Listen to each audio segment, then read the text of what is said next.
அதை செய்யாமல் இன்று வரையில் நீட்டை ரத்து செய்வதற்கு எங்களிடம் ஒரு ரகசியம் இருக்கிறது, அந்த ரகசியத்தை நாங்கள் வெளிப்படுத்துவோம் என்று இளவரசர் உதயநிதி சொன்னார்.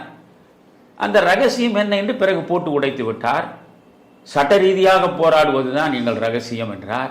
சட்ட ரீதியாக நீங்கள் போராடி என்ன பயன்? உச்ச நீதிமன்றம் தான் தெளிவாக தீர்ப்பு வழங்கிவிட்டதே. நீங்கள் எங்கே சட்ட ரீதியாக அதை போராடி அதற்கு மறு விசாரணைக்கு உட்படுத்தி அதில் ஒரு மாற்று கருத்தை உச்சநீதிமன்றம் கொண்டு வருவதற்கான வழிமுறைகளை மேற்கொண்டீர்களா?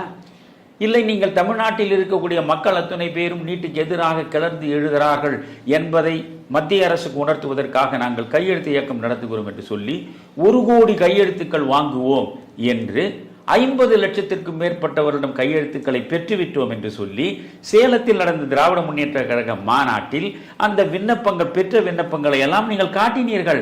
அதற்கு பிறகு மாநாடு முடிந்தது. அத்தனை விண்ணப்பங்களும் குப்பையில் கிடந்தது.